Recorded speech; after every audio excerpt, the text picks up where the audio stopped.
Halo kids, welcome back to Integrated Blended Learning. Tematik tema 4 bersama Miss Delvi dan Mr. Yogi di Kalam Kudus Christian Primary School, Pontianak. Jangan lupa sebelum menonton video, pastikan kalian sudah duduk dengan nyaman ya. Sebelum mulai, marilah kita berdoa, tutup matanya dan lipat tangannya.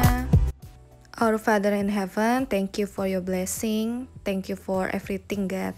Terima kasih Tuhan buat kasih setiamu yang telah kau berikan kepada kami, sehingga kami pada pagi hari ini bisa berkumpul bersama teman-teman kami melalui pembelajaran tematik. Tuhan Yesus, biarpun kami berada di rumah kami masing-masing, Tuhan yang sertai kami dimanapun kami berada. Berkatilah kegiatan kami untuk belajar pada hari ini, dan berkati kami sampai pulang nanti, dan sampai kegiatan apapun yang kami lakukan setelahnya, kami serahkan ke dalam tangan kuasa-Mu. Kemuliaan hanya bagi nama-Mu Tuhan Yesus, kami telah berdoa dan mengucap syukur. Haleluya, amin. Tujuan pembelajaran pada hari ini adalah kalian dapat menemukan informasi penting pada bacaan dengan benar, dan kalian dapat menjelaskan peran Indonesia dalam kerjasama di bidang ekonomi, politik, sosial, budaya, teknologi, dan pendidikan dalam lingkup ASEAN dengan benar. Now, open your book on page 1. Buku tematik tema 4 ya anak-anak. Kita gunakan buku baru pada pembelajaran hari ini. Silahkan dipersiapkan. Apakah sudah semua dibuka bukunya? Kalau sudah, mari kita lanjutkan. Subtema 1, globalisasi di sekitarku. Kita berada di era globalisasi.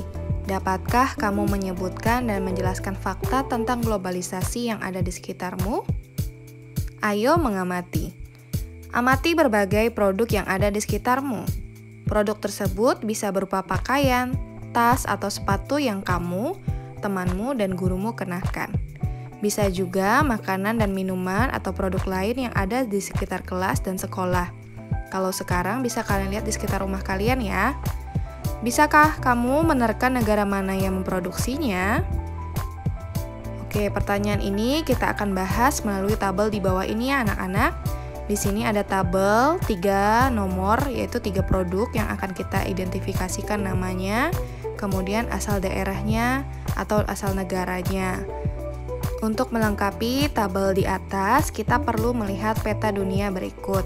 Silahkan disimak ya di video maupun di buku kalian masing-masing. Ayo kita lanjutkan ke halaman berikutnya. Berarti halaman 2 ya anak-anak, silahkan perhatikan bukunya. Perhatikan peta berikut. Di sini ada peta dunia dengan ada beberapa gambar produk di dalamnya.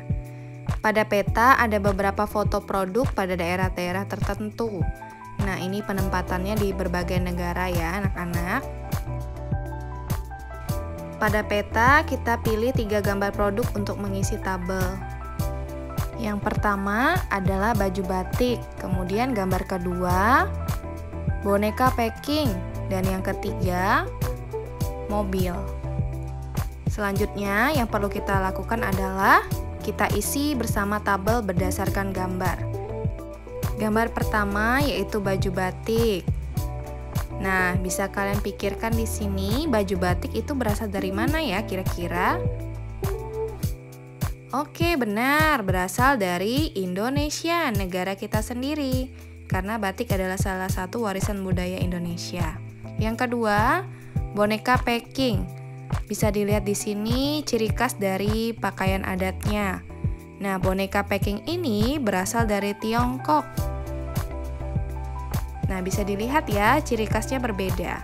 Kemudian, yang terakhir, yang ketiga, yaitu mobil merek Toyota Razor. Nah, mobil ini berasal dari negara yang bernama negara Jepang. Nah, bisa dilihat ya, ketiga benda ini berasal dari negara yang berbeda-beda. Namun, biasanya kita temukan di sekeliling kita. Berdasarkan peta, kita dapat mengidentifikasi beberapa produk yang ada di peta. Berarti lebih dari 3 yang sudah kita identifikasikan ya. Yang pertama tadi sama, yaitu batik berasal dari Indonesia, karpet berasal dari Turki, boneka berasal dari Tiongkok, mobil dari Jepang, jam tangan dari Swiss, dan susu dari Selandia Baru. Nah, keenam ini berasal dari beberapa negara yang tertulis di peta yang ditampilkan. Benda-benda tersebut dapat kita peroleh dengan mudah. Nah, kira-kira kenapa ya bisa kita temukan dengan mudah? Jawabannya karena adanya globalisasi. Globalisasi memungkinkan beragam produk dari negara lain dapat kita temui. Kita bisa menemui berbagai makanan dari negara lain seperti pizza, jam tangan atau boneka dari negara lain. Produk Indonesia juga bisa ditemui di luar negeri, misalnya batik. Perkembangan komunikasi dan transportasi menjadikan barang-barang tersebut mudah ditemui di negara lain. Nah, ini adalah salah satu manfaat dari globalisasi. Artinya, kita dapat menggunakan benda-benda dari negara lain dan negara lain juga bisa menggunakan benda-benda yang berasal dari Indonesia. Itu adalah salah satu dampak positif dari globalisasi. Hal ini perlu diingat ya anak-anak. Oke, kita akan lanjutkan. Next, open your book on page 3. Pada era globalisasi ini, Indonesia juga melakukan kerjasama dengan negara lain, termasuk dengan negara-negara ASEAN. Bagaimana peran Indonesia dalam kerjasama di bidang sosial budaya dengan negara-negara ASEAN? Nah, kita bisa lihat ini berdasarkan artikel di bawahnya. Salah satunya dengan cara mengenalkan Indonesia ke negara-negara lain melalui budaya, misalnya alat musik tradisional. Ayo simak artikel berikut.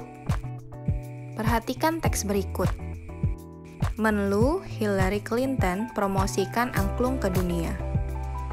Menjelang akhir pertemuan ke-44 Menteri Luar Negeri ASEAN, tepatnya pada tanggal 22 Juli 2011 malam, di Hotel Nusa Indah Bali, diselenggarakan acara makan malam. Acara tersebut dihadiri lebih dari 50 Menteri Luar Negeri. Tampak Menteri Luar Negeri Amerika, Hillary Clinton, dan Menteri Luar Negeri dari negara-negara ASEAN, Cina, Rusia, Uni Eropa, peninjau, dan tamu dari berbagai negara lain. Tentu saja berbagai makanan tradisional dihidangkan dan berbagai kesenian daerah ditampilkan, seperti tari-tarian tradisional Jakarta, Bali, dan Aceh. Sebagai puncak acara adalah penampilan angklung interaktif oleh Saung Mang Ujo. Semua hadirin dibagikan ke angklung berbagai tanda nada, kemudian memainkannya bersama-sama dengan dipimpin oleh Daeng Ujo. Tampak semua undangan berbahagia. Mereka dihadiahi angklung yang baru saja mereka mainkan sebagai tanda mata dari Indonesia. It's for you, a souvenir from Indonesia, kata Daeng Ujo sang komandan. Malam yang berkesan itu sangat membantu dalam menciptakan iklim yang kondusif. Malam tersebut membuat pertemuan para menteri luar negeri ASEAN dan berbagai pertemuan bilateral lainnya berlangsung sukses. Foto Ibu Hillary Clinton pun menghiasi berbagai surat kabar di dunia. Berkat angklung, Bu Hillary Clinton pun menjadi duta Indonesia. Cermati pertanyaan berikut berdasarkan artikel sebelumnya. 1. Bagaimana bentuk kerjasama Indonesia dengan negara-negara Asia Tenggara di masa globalisasi ini? Yang kedua, bagaimana peran Indonesia dalam kerjasama tersebut?